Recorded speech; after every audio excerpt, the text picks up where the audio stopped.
पुण्यात सकाळपासून मुसळधार पाऊस सुरू आहे। खडकवासला धरणातून दुपारी 2000 क्युसेक वेगाने पाण्याचा विसर्ग सुरू करण्यात आला होता।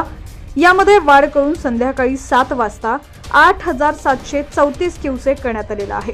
नदीकाठच्या लोकांना सतर्कतेचा इशारा देण्यात आलेला असून सायरन वाजून नदीपात्रात न येण्याचे आवाहन करण्यात येत आहे।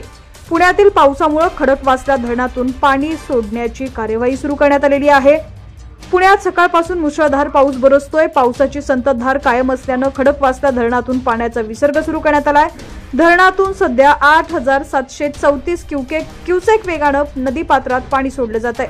नदीकाठच्या लोकांना सतर्कतेचा इशारा देण्यात आलाय। नदीकाठी विविध ठिकाणी सायरन वाजून नदीपात्रात येऊ नये असं आवाहन करण्यात येत आहे। त्यामुळे नदीकाठच्या गावांना सध्या सतर्कतेचा इशारा देण्यात आलेला आहे।